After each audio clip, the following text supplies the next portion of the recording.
Daniel chapter 2 from verse 1 to verse 19. Okay. So in the second year of Nebuchadnezzar's reign, Nebuchadnezzar had dreams. His spirit was so troubled that his sleep left him. And the king gave the command to call the magicians, the astrologers, the sorcerers, the Chaldeans, to tell the king the dreams. And so they came and stood before him. And he said to them, I've had a dream, and my spirit is anxious to know the dream. The Chaldeans spoke to the king in Aramaic, O king, live forever. Tell your servants the dream, and we will give the interpretation. The king answered and said to the Chaldeans, my decision is firm. If you do not make known the dream to me and its interpretation, you shall be cut in pieces, and your houses shall be made an ash heap.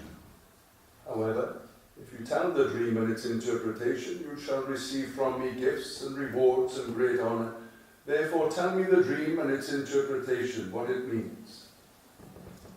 They answered again and said, let the king tell his servants the dream, and we will give its interpretation. The king answered and said, I know for certain that you would gain time, because you see that my decision is firm. If you do not make known the dream to me, there is only one decree for you. For you've agreed to speak lying and corrupt words before me till the time is changed. Therefore tell me the dream, and I shall know that you can give me its interpretation.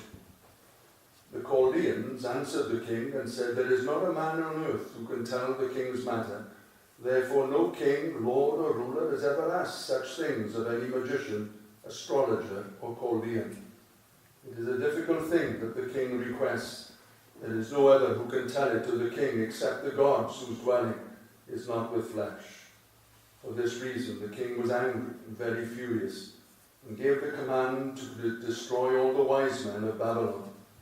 And so the decree went out, and they began killing the wise men, and they sought Daniel and his companions to kill them. Then with counsel and wisdom Daniel answered Arioch, the captain of the king's guard. That means chief executioner, or chief of the slaughtermen. That was his job. Who had gone out to kill the wise men of Babylon. He answered and said to Arioch, the king's captain, why is the decree from the king so urgent? Arioch made the decision known to Daniel, so Daniel went in and asked the king to give him time, that he might tell the king the interpretation of the dream. And Daniel went to his house and made the decision known to Hananiah, to Mishael, and Azariah, his friends, that they might seek mercies from the God of heaven concerning the secret, so that Daniel and his companions might not perish with the rest of the wise men. Then the secret was revealed to Daniel in a night vision, and so Daniel blessed the God of heaven.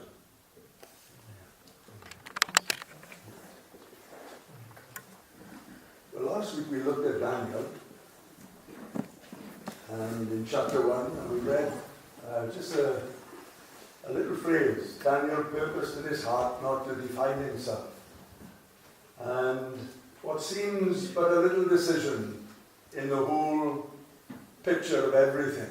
There were so many different issues going on. Remember, he was probably without his father or mother. They would have probably been slaughtered in that first attack that Babylon made in 606 BC. He was in his teens, so he's probably mid-teens. We'll give him that, mid-teens. By the time we come to Daniel 10, he's 90 years of age. And so the whole span of his life is told in those 12 chapters of Daniel.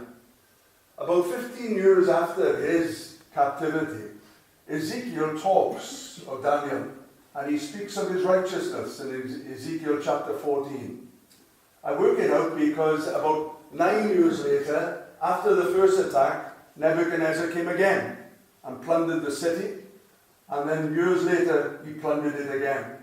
And in that second plunder, he captured Ezekiel, the priest.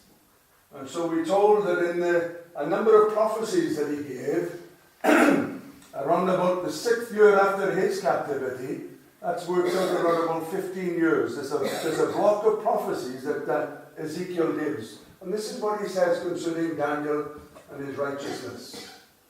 he equates him with Noah and with Job.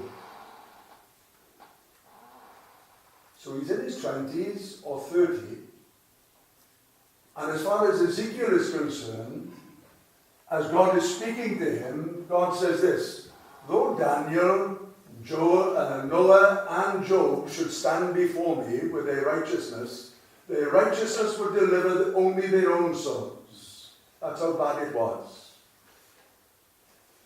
And he equates Daniel with his right living, with the righteousness, the way, the manner, the uprightness of Job and of Noah, which is quite a high esteem to have in that regard. Chapter 2 really begins before the end of chapter 1. We hear after his captivity, he was given 3 years to learn of the wisdom of the Chaldeans, to learn of the Babylonian way. They wanted, if you remember, to change his language. They wanted to change his learning. They wanted to change his literature, what he read. Everything was to change. They wanted to change his diet, and he said no to that. You're not going to change my diet. And then they also wanted to change his name. And they changed his name from Daniel, which means God is judge, to Belteshazzar. And that means Baal, may he protect him. And so we find that everything about the Babylonian way was to get the people that were under the realm of the king to conform, to behave, not to speak out of turn. And so we find concerning Daniel that he made this decision in his teens, what seemed but an important one, as some would look on. You can almost feel the frowns that people would say, the cynical sound in their voice. What does he want to do that for? Why cause us to feel that? I was listening to Martin Williams, that's the former Welsh rugby player, and he's talking on Scrum 5 on the radio, and he said, the best advice I was ever given was this: you're never as good as they say you are. I mean, you're never as bad as they say you are. You're never as good as what they tell you, and you're never as bad either. And for him, it was the best advice. And so we find with Daniel, we find concerning this man, that he was a man that was right before God. And in this, what seems to be the second year of the king, it appears that Nebuchadnezzar's first year was Daniel's first year in Babylon. Both were young men. Nebuchadnezzar wasn't an old man, he was a young man. And so he turns. In the second year of the reign of the king, he had dreams. Not one dream, but dreams. And we're told then that his spirit was troubled and his sleep left him. In the Authorized Version, it doesn't say it in the New King James, and I don't know why. It says, the thing or the dream has gone from me. He couldn't recall it himself. And yet it troubled him so much. Now the temptation is to look at the dream and all of its meaning. But I want to look at the bravery of Daniel in the midst of it all, because that's the point I'm trying to stress over last week and the coming weeks. The words to Joshua was this: you have to be very brave. And we're living in a world, and we're living in a church where we have to be very brave. Very brave. And there's a way to approach that bravery. It's not to become aloof. It's not to become arrogant. It's to win those that they might come to you, not to send them away. And Daniel was very brave in that first chapter. Chapter 1 tells us about the chief of eunuchs. Chapter 2 tells us about the chief of the slaughtermen. That was his job. His name was Arioch. And so we find that the order had gone out from the king because none of those that were around him, his counselors, his wise men, and all the others, the mystics that were there, an order went out to the chief of the executioners. He said, now look, destroy them all. Let's wipe the slate clean and we'll start afresh. Perhaps we'll get some older ones in. We'll disperse of the youngsters and get some old hands in. Maybe that was the phrase that he might have used for them. Daniel, still in his teens, probably by this time 16, 17, 18 years of age at the very most. When the chief executioner comes to him, we're told this in 14 and 16, Daniel, with counsel and wisdom, he calmed the words of Arioch, the chief executioner, and he also went in and spoke to the king as a teenager. He was able to pour oil upon the troubled waters to calm it down. It's a wisdom that God has given him. It's a counsel that God has given him. There are occasions when we meet people and all they have to do is drop a pebble in the pond and it affects us straight away. With Daniel, if he dropped a pebble in the pond, there were very little ripples from it. He could calm people down. He could slow it down. Notice what he says to the king. Just give me time. That's all I'm asking for, is time. Verse 17 says this. Daniel went to his home and made the decision known to his 3 friends that they might seek mercies from the God of heaven concerning this secret. We find in chapter 6, when he's probably around about mid-80s, 86, 87. Daniel, when he's told that there's an order gone out from the new king to say that no one is to pray to any god for such and such a time. They're to pray, if they are to pray, to the king himself. And it says this in chapter 6. And Daniel went home and opened the window in the upper room of his house towards Jerusalem, knelt down on his knees, and prayed 3 times that day, as his custom had been since the early days. It's a lovely little thought, isn't it? The habits we pick up when we're youngsters can be habits that bring us down. They can also be habits that make such a help to our life. Since the early days, he had knelt upon his knees and prayed 3 times a day. David the psalmist says, doesn't he?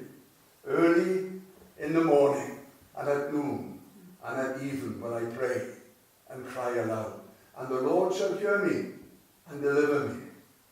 So we find with Daniel that he took on what the psalmist had said from hundreds of years before. It had stirred his own heart, and he knelt 3 times a day. He went to his friends. Thank God he had friends.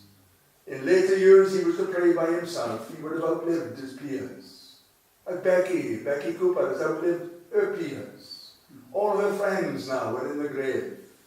None of them are alive, those that she first knocked about with when she was living out on the streets. He's outlived all her peers, or all his peers. And he prays alone now in his later years. But here, thank God for friends. Thank God for someone that you can turn to. And they pray. And they use his term. They seek mercies of the God of heaven. Verse 19 tells us this. The secret was made known to Daniel in a night vision. And then it says this, and he blessed the God of heaven. He blessed him. He prayed to him, and then he blessed him. We find with him in later years, he prayed and he gave thanks, as he's always done. So he prayed to the God of heaven, and he heard him, and he gave him an understanding of the dream of the king. Dare to be a Daniel. Dare to pray to the God of heaven. Dare to put yourself in a position where God might give you a gift.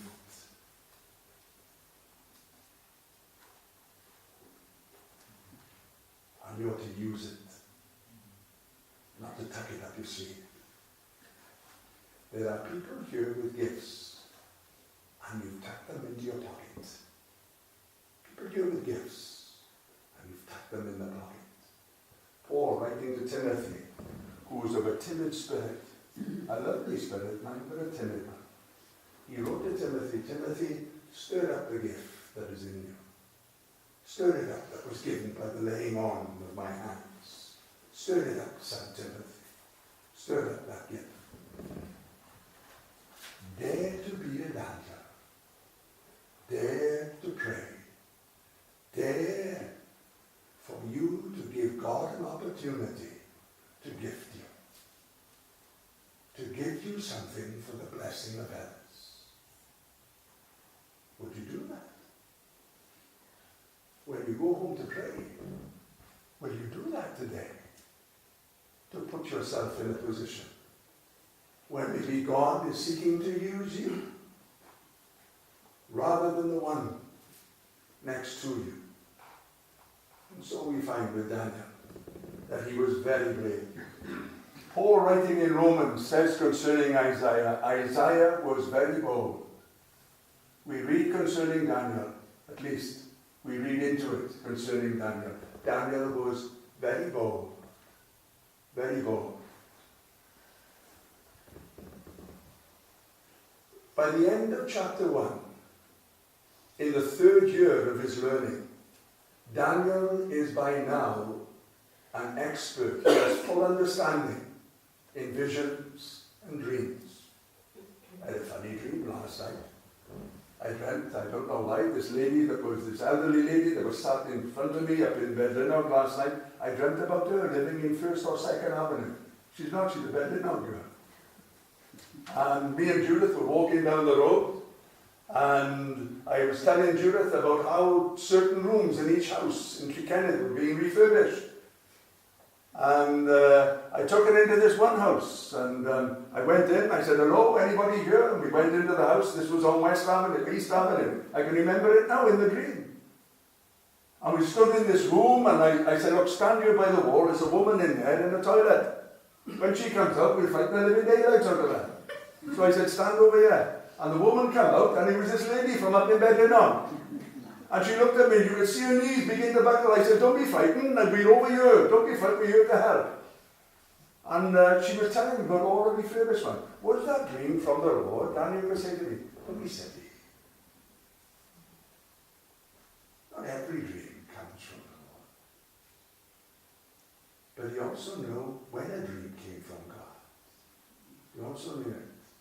And this is the first evidence of it. This is the first public evidence since he's prayed of a gift that God had given him. He'd given him the gift of wisdom and counsel. He'd given him skills that were there to be developed. That was able to look at the teaching and the learning of the Babylonians and say, well, look, that might be fine. He wouldn't be there just to criticize it. He said, that might be fine in that instance, but let me show you a better way. He had this wonderful ability of winning people. To the eunuch who's scared, don't be scared about this. Let's just try it. Test me for 10 days, he said last week. And then when he's speaking to all the different ones, he speaks in a manner that draws those that believe the same thing, but doesn't leave those distance who don't believe those things. They're always looking for a way in. And here, the king tells him about this dream. I dreamed this dream, and Daniel, he's been given the understanding, the dream itself and its meaning. He goes into the king in verse 27, and Daniel speaks to him. He says, O king, he said, listen now, the wise men, the astrologers, the mystics, those Chaldeans, and the soothsayers, none of them have been able to tell the king. And the king is there, he said, I know, he said. I can't sleep. My spirit is troubled, I'm agitated. I have no rest. I have no peace. I have nothing. I've got no help. No one can help me. You're Daniel then. But there is a God in heaven. That's a lovely thought, isn't it? You can hear the despair of the king. You can hear him as he's saying, Daniel, I dreamed this dream and I can't remember what it means. But since that day, I've not slept a wink. Daniel turns to him. Let me tell you what was going on, O king. You were on your bed, thinking about tomorrow, thinking about what's going to become of you and what's going to become of all your kingdom and the kingdoms after you. What's going to become of them? There is a God in heaven that allows us to have peace within our hearts. There is a God in heaven that is able to take away the agitation. There is a God in heaven that is able to give us rest. He gives his beloved sleep. Remember, Nebuchadnezzar was not his beloved yet. That wasn't until chapter 4, when he was converted. And so we have here, are you worried about tomorrow? Are you worried? Does it take the sleep away from you? Is there no rest? Is there no peace? Is there no ease of conscience? Is there no help? No help. He had turned to all and sundry. No help. But there is a God in heaven who knows the secrets of all.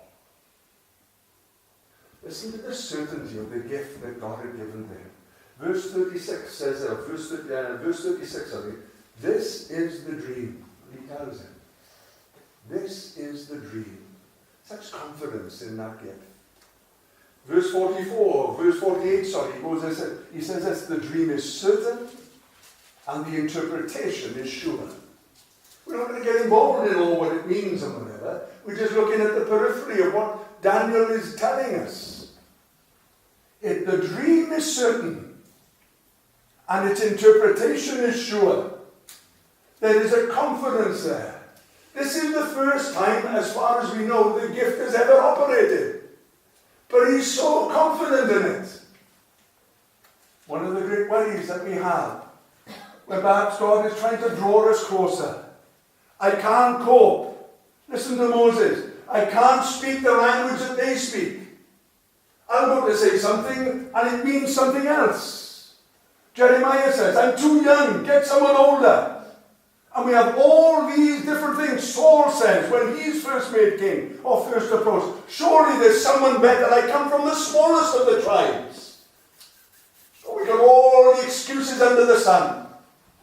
Pick anybody but me. Have a card any colour you like as long as it's black. Of all those different sayings that runs along. But God is looking for people to gift. And he can't gift them unless they come to him. Is that the reason why perhaps we don't go to him as we ought? Frightened, weary of the positions that God might lead us to. I don't know. He has this wonderful ability, Daniel. He has this title concerning himself. Just a few years later, a woman speaks to another king and says to him, listen, go and get Daniel. He can untie knots. That's a lovely way of putting it, isn't it? He can untie knots. When I get involved with people very often, I seem to tie knots up. Thanks, after visiting you this week.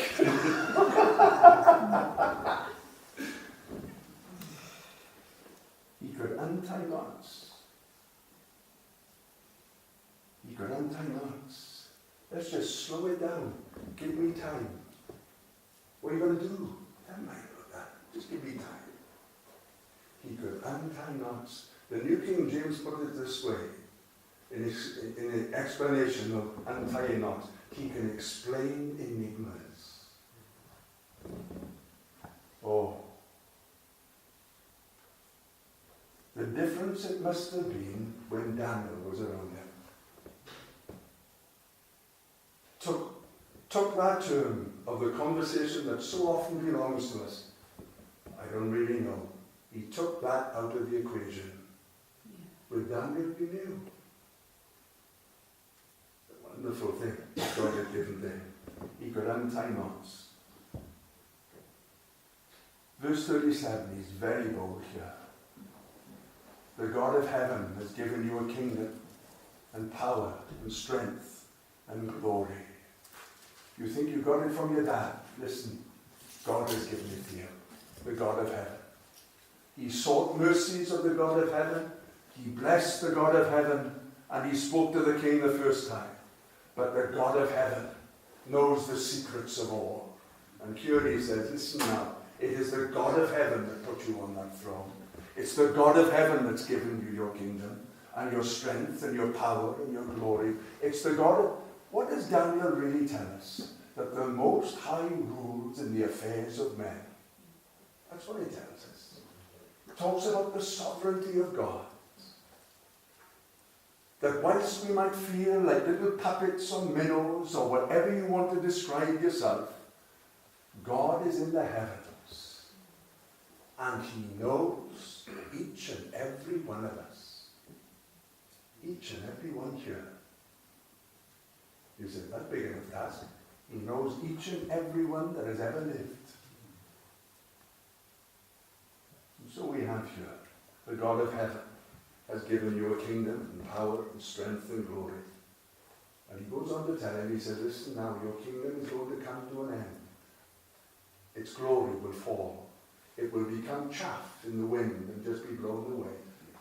And then there'll come another kingdom. It'll be inferior to your kingdom. It won't be like yours, the dignity, the royalty of it all. This kingdom will be bigger, it'll be harder, but it won't have the same sense of dignity. It'll be inferior to yours. Then there will come a third kingdom, then a fourth kingdom, be the hardest of them all. But he said, you know, in verse 48, I think it is, verse 44, the God of heaven will set up a kingdom. And that kingdom shall never be destroyed. That kingdom shall stand forever. What did Paul say when he quoted from Haggai? We receiving a kingdom that cannot be shaken. We receive a kingdom that cannot be destroyed. We receive a kingdom that shall stand forever. You see, he was very bold. He was there and approached the king and told him he was where he was simply because God had ordained it. And the day would come when his life would end and his kingdom and every successive kingdom would fall, would rise and fall. But then he said a fifth kingdom would rise. And the God of heaven would set up his own kingdom. It shall never be destroyed. It shall stand forever. You see, he was very bold, wasn't he? Very bold. That which belongs to us, we hold on tight to. I say to Peter almost every Sunday night, why don't you and Chris have a little break this week now, on Monday or whatever, have a little break. Can't get him to move. He's little baby, see. We appreciate it. We appreciate it. But what if I was to turn around and say, it's going to come to an end? It's coming to an end. By order now. You have to be very bold for that. What if you were to say to myself and say, Martin, it's coming to an end. Step aside.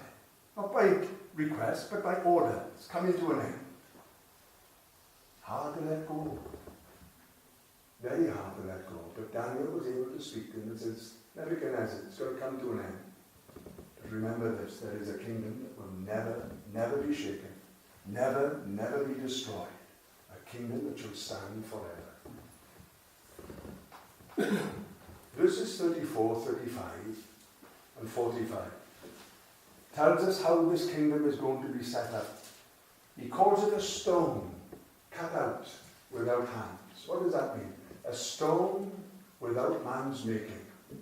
That's what it means. It's just simply that. A stone without man's making. It's he, whoever this stone is, it's he that's going to destroy all the other kingdoms and set up this new kingdom, and it's he that will be king in this kingdom. Who is this kingdom? We read of Jesus, don't we? The stone, the precious stone, the living stone, the chief cornerstone, the rejected stone, the stumbling stone. Whoever falls on this stone will be broken, and on whomsoever this stone falls will be shattered. He was bold to speak of Christ also. Do you find that difficult, to speak of the Lord, when you're dealing with your friends, with our neighbours, with those that we meet? We find with Daniel that he was bold. He spoke of Jesus. He was not ashamed of the stone that was soon to bring all kingdoms to an end and set up a new kingdom, the Church of God.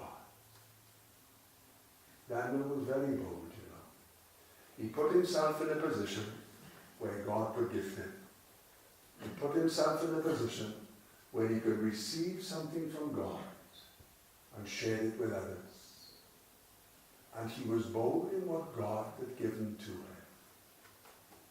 And last of all,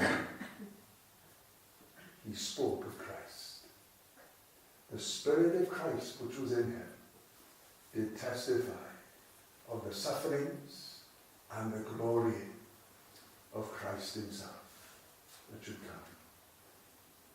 Will we be a Daniel? Will we say with one small decision that can turn our lives around? Whatever it be, I'll use Daniel's words, he determined not to defile himself. And that had a lasting effect upon his life. He was known for his right living, his stand and walk before God and man. Then he made another decision in his life. He sought mercies from the God of heaven. He prayed. And once that answer came, he blessed. And then he shared boldly, not arrogantly,